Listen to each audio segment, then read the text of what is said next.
Hi, welcome. Enjoy the content, subscribe, and turn on notifications. Brooke served dinner like it was just another ordinary night. The table was set simply, no decorations, just 2 plates, silverware, and glasses of water. Jason was calm, chewing slowly with a distant look, not imagining what was about to happen. Or maybe he already knew, because nothing on his face showed surprise or anxiety.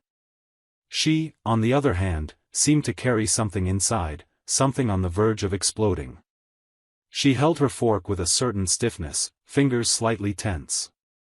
For a moment, only the sound of silverware cutting food filled the air. Brooke hadn't touched her own plate. She just pushed the food around, as if that could delay the inevitable. Suddenly, she dropped the fork onto her plate, not caring about the dull sound it made. Her gaze was determined, cold, without a trace of regret. Her voice came out steady, without trembling, like she was reciting something she'd rehearsed in her head many times. "I want a divorce." The words echoed like a blade tearing through the silence of the house. She kept her eyes locked on Jason, waiting for him to collapse, waiting for his face to twist in pain, waiting for tears, begging, maybe even shouts. But Jason only lifted his gaze with a calmness that bordered on unsettling. No raised eyebrows. No facial muscles moved. His eyes stayed fixed on her, as if seeing her for the first time.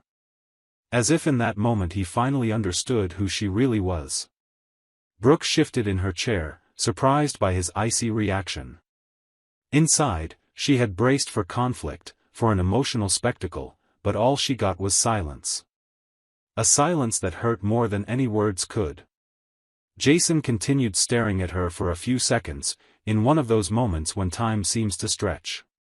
Then, with the same calm he'd eaten dinner with minutes earlier, he replied, "I figured this moment would come." The coldness in his voice made him even more unreachable. It was as if he'd been waiting for this, as if he knew every move she'd made, every word she'd said lately, inevitably led to this outcome. Jason placed his napkin neatly beside his plate, never looking away from her, and added in the same low, firm tone, "Good thing we signed the prenuptial agreement." Brooke felt the ground vanish beneath her for a second. She had forgotten about that detail.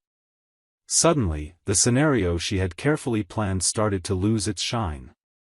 Her expression changed. Her eyes, once steady, now showed the first sign of discomfort. Her hands, once steady, began fidgeting with the glass urgently, as if searching for something to hold on to. She forced her breathing and tried not to show the impact, but it was impossible to ignore what she'd just heard. In her mind, the memory came instantly, like a punch to the chest. She remembered the day she laughed and made promises while signing that agreement. Back then, everything seemed so distant, so unlikely. She believed, with the naivety of someone who mistakes passion for certainty, that marriage was forever, that papers and contracts were just meaningless formalities, a whim to please lawyers or cautious family members. Little did she know how much that signature, given so carelessly, would decide her fate.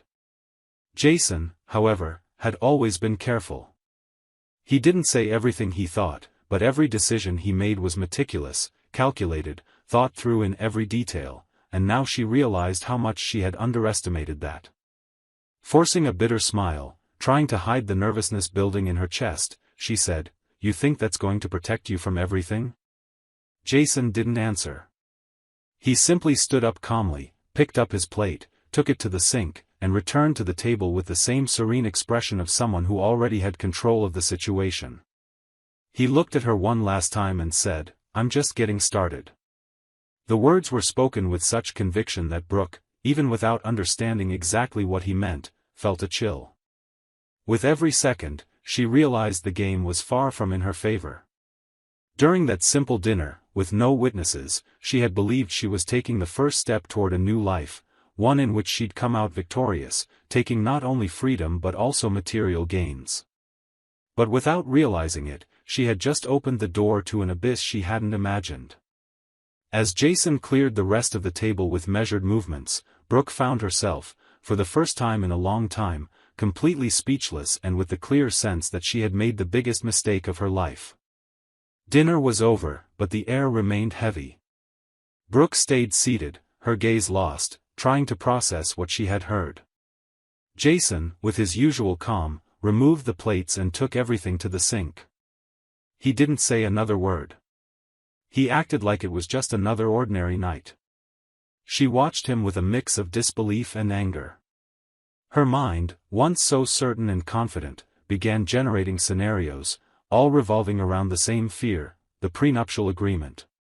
It was as if that memory, which she had always considered irrelevant, had now become a ghost haunting every thought. Brooke knew she needed to react. And so she did. She raised her voice, trying to provoke some reaction from him. The words came loaded with sarcasm, attempts at provocation, as if she still believed she could make him lose control. "You think everything can be solved with that ridiculous piece of paper? That a contract will protect you from me?" Jason didn't change his expression. He simply dried a plate, listening to every word as if they were distant noises. When he finished, he placed the towel on the counter and returned to the table, approaching slowly. He looked directly into her eyes and, in a calm, almost cutting tone, replied, "I've already sent all the documentation to my lawyer." Brooke felt her breath grow heavy. The sentence seemed simple, but carried an absurd weight. She knew who his lawyer was, Catherine Blake. The name sounded like a sentence. Known for her coldness and skill in handling complex cases, Catherine was unbeatable when it came to contracts and asset division. Even as she tried to hide her desperation, Brooke clenched her hands tightly in her lap. Her voice faltered slightly as she responded, but she insisted on maintaining an air of superiority. "So you're really willing to take this all the way?" Jason only smiled, a subtle, almost imperceptible smile. There was an air of certainty in every move he made, as if he could already see the outcome before she could even imagine it. He opened the table drawer and pulled out a copy of the prenuptial agreement, placing the document in front of her gently, without hurry, like someone offering coffee after dinner. Brooke looked at the paper as if it were an old enemy. The printed letters seemed to scream. Every clause, every signature, everything was there, clear, final, unchangeable.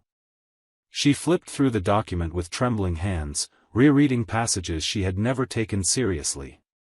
The complete separation of assets was described with almost cruel clarity. No loopholes, no chance of dispute.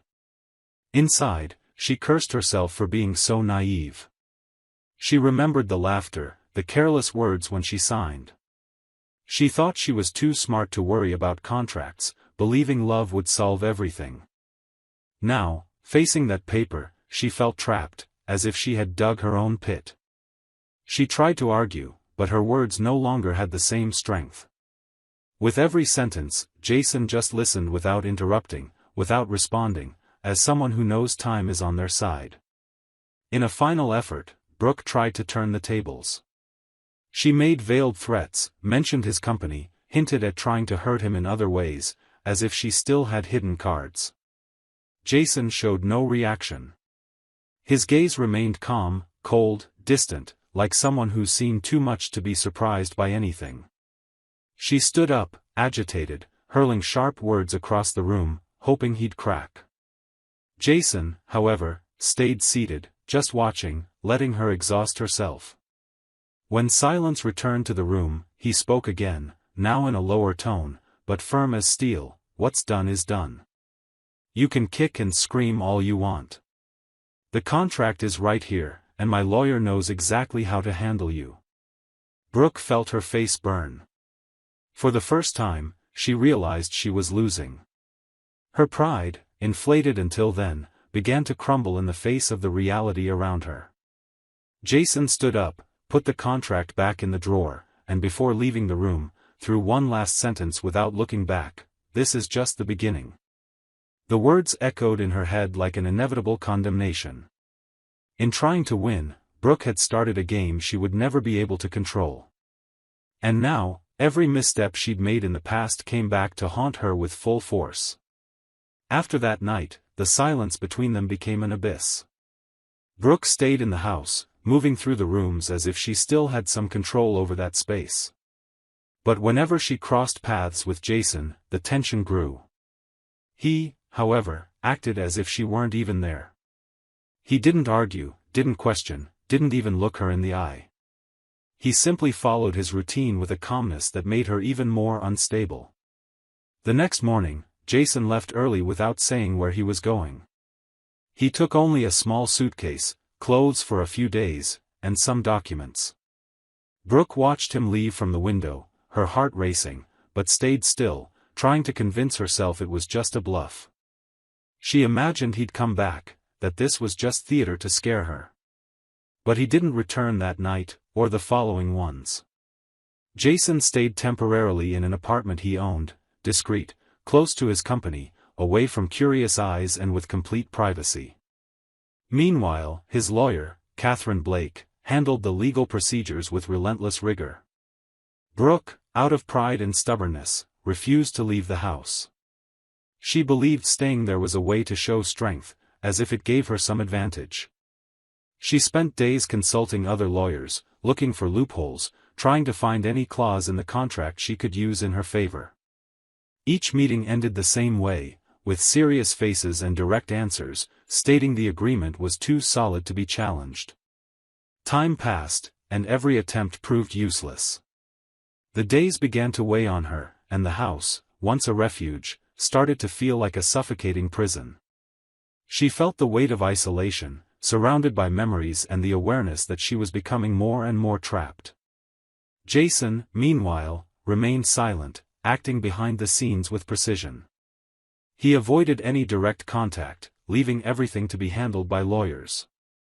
His stance was so firm that even Brooke's legal representatives began to realize fighting this process was like running against a tide that only grew stronger.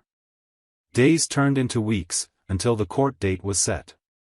Brooke received the summons with a chill down her spine. It was as if that paper, delivered in such a bureaucratic way, carried the announcement that the end had arrived. The night before the hearing, she barely slept. She walked through the house, lost in thought, unable to define what she felt. Fear, anger, wounded pride, everything mixed together, turning every hour into torment. Still, she kept a mask of confidence on her face, as if it were possible to maintain the image of control until the very last second. Then, finally, the day of the hearing arrived. Brooke carefully chose every piece of clothing, putting together an image meant to convey confidence and power.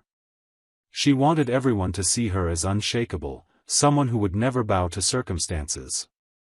But as she crossed the threshold of the courtroom, it was as if every step echoed the reality she had so desperately avoided. Jason was there, with the same calm posture and unshakable expression he'd had from the start. His presence, so tranquil, was a reminder of everything she had lost along the way. The proceedings began, and Brooke took control as if she were center stage. Each sentence came out with the right tone, calculated, shaped to evoke sympathy. She spoke firmly about the years of dedication, the sacrifices she had made for the marriage, how she deserved a fair settlement. Her gestures were restrained but strategically rehearsed. She looked at the judge at the right moments, leaned forward slightly when convenient, as if she truly carried a burden that now deserved relief. For a few moments, she believed she was winning. The way the judge listened in silence seemed to give her an advantage. She felt in command of the room. But when she finished speaking, the silence that followed was different, thick, almost suffocating. Jason had remained silent the whole time, not interrupting, not looking away, and then, with a calm that bordered on disturbing, opened the folder beside him and, with the same composure he had shown throughout her speech, handed a dossier to the judge. He said nothing, not an explanation, not a comment. He simply handed over the document like someone presenting an undeniable fact. The judge took the material, and as he opened the first pages, his expression changed. He frowned, leaned forward slightly, and began analyzing every detail with absolute attention. Brooke, confused, tried to peek, but only saw papers and photos being handled. Her eyes widened, her heart raced, and a chill ran down her spine. something was very wrong here. The judge, with a firm and direct voice, broke the sharp silence of the room and stared at Brooke with a heavy look that seemed to pierce through any mask. Without hesitation, he asked in front of everyone, in a tone that left no room for escape, "Mrs. Brooke, do you confirm that you maintained an extramarital relationship with your boss, Brandon Pierce?" The question hit like a bomb. Brooke froze, completely unprepared for this. Her face turned pale instantly, and her hands, once steady on the table, began to tremble. She tried to hide it, but her body was already betraying her. Wide eyes, a slightly trembling chin, sweat starting to run down her neck, everything about her revealed the panic taking over. The judge, growing more serious, began reading selected excerpts aloud, explicit messages, intimate exchanges, blatant confessions between her and Brandon Pierce. The words echoed through the room like hammer blows. Brooke was paralyzed. Her eyes widened and her entire body seemed to freeze. Her hands, which had gestured with such confidence, now visibly shook. She felt her face heat up and at the same time grow cold. Her heart pounded out of rhythm, as if it might explode. The judge, relentless, continued presenting the evidence. The images came one after another. Clear, sharp photographs, impossible to dispute. There she was with Brandon at secret meetings, exchanging affection, smiles, kisses.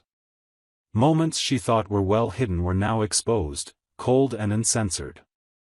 She raised a hand to her mouth, trying to hold back a scream threatening to escape. The world seemed to collapse in front of her. A mix of shock, despair, and shame flooded her body. She looked at Jason, terrified, and saw him sitting calmly, without a trace of emotion on his face, just watching, as if all of this were part of a meticulously planned strategy. It was in that moment that Brooke realized, with a knot in her throat, the cruelest truth of all: he always knew. All that time he'd stayed silent, indifferent. It wasn't carelessness. It was calculation. It was strategy. "My God, he knew all along," she whispered, nearly voiceless, overwhelmed by absolute dread. Her face turned pale, her lips lost color, and she had to grip the table to keep from fainting. The confidence that once poured from every word evaporated. The woman who had walked in so sure of herself, believing she'd come out victorious, was now unrecognizable, reduced to someone exposed, fragile, publicly defeated. The judge, unmoved, concluded the reading, and his voice filled the room with unwavering firmness. He declared that the prenuptial agreement would be fully enforced, with no room for dispute. In light of the proven adultery, Brooke would have no right to alimony or any other financial compensation. He made sure to detail each point with surgical precision, emphasizing that all properties mentioned in the case, the main residence where the couple had lived for years, the beach house, and the country house, were assets acquired exclusively by Jason before marriage and, according to the express clause in the contract signed by both parties, would remain solely in his name. Additionally, the judge added that Jason's company, along with all profits, investments, and business-related assets, would remain protected under his name, without any interference or claim from Brooke. Finally, as the ultimate blow, he set a 30-day deadline for Brooke to vacate the main house permanently, making it clear that from that date forward, she would have no connection to the assets or properties. She was to leave the property and hand over the keys, with no possibility of appeal. Each word sounded like a brick falling on her, sealing a fate she had never imagined facing. She sat there, stunned, unable to move. The courtroom seemed to spin, and the judge's final words echoed like a definitive sentence that would resonate for the rest of her life. Jason, without haste, gathered his documents and stood up, maintaining the same calm posture. He didn't look at her, didn't say a word. He simply walked out, leaving behind a room where Brooke remained frozen, staring into nothingness, the weight of her own destruction etched into every line of her face. The room emptied, but the sentence continued to echo in Brooke's ears like a ghost. She left that place carrying the weight of humiliation and the emptiness of someone who had lost everything, even the little dignity she thought she still had. Her face, once perfectly made up to impress, was now marked by sweat, nervousness, and a paleness that seemed endless. Her eyes remained wide, as if still struggling to believe what had just happened. On the other side, Jason stepped out onto the street with the same calm he had maintained from the beginning. There was no hurry in his movements, no trace of satisfaction in his expression. His face remained neutral, like someone who had simply completed the inevitable. He had waited for this moment a long time, and every step along the way had been coldly calculated, executed with precision. Brooke spent the following night awake, tossing in bed and in her thoughts, replaying every detail, every mistake, every decision that had led her here. The idea of having to leave the house where she'd lived for years tormented her. The deadline given by the judge was non-negotiable, 30 days to empty everything and disappear from Jason's life. The humiliation grew stronger as the days passed. The looks around her were no longer the same. Friends, neighbors, and acquaintances avoided commenting, but everyone knew. She felt the judgment in the air, the whispered conversations as she passed by. While dealing with public disgrace, Jason remained focused. Without fanfare, he organized the remaining paperwork and completed all bureaucratic procedures. By this point, everything was under control. He showed no urgency because he knew justice was now working in his favor. Exactly 29 days after the hearing, Brooke loaded the last suitcases into her car. She took little more than clothes and personal belongings, everything that remained after the decision. The house was empty, cold, without any trace of her presence. Each room seemed to remind her that this battle had been lost long before it began. Without farewells, without looking back, she left the keys on the living room table, as the judge had ordered. She left the house she had long believed symbolized her success. Now it was nothing more than a painful memory, a raw wound that would likely never heal. That same night, Jason returned home. He crossed the threshold with the calm of someone who knew it had always been his, and always would be. He walked through the now empty rooms, and what he felt wasn't victory, but relief.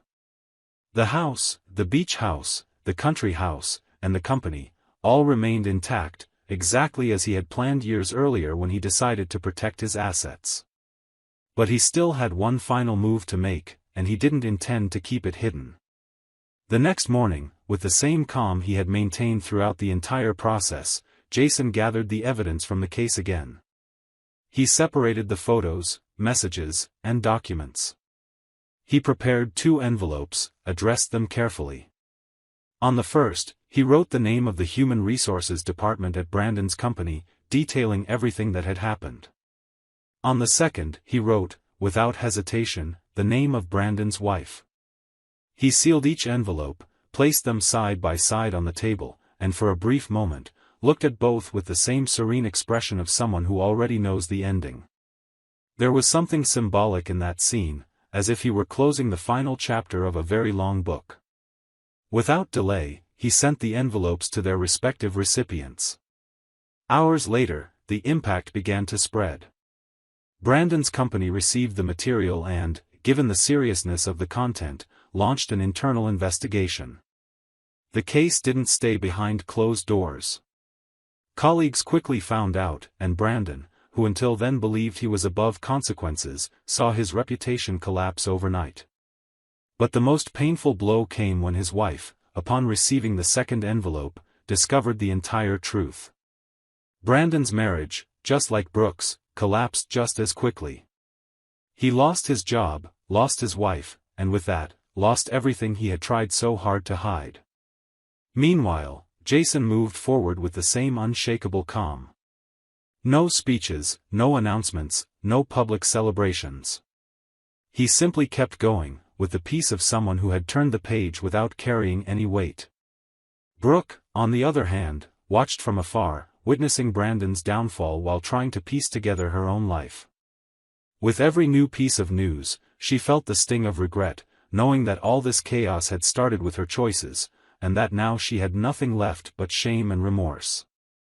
Jason, in silence, remained in control of everything, the house, the peace, his own story, and above all, the truth, which had always been on his side, waiting for the right moment to be revealed. Thank you for watching the video. If you enjoyed it, don't forget to subscribe to the channel and turn on notifications so you won't miss any updates. See you next time.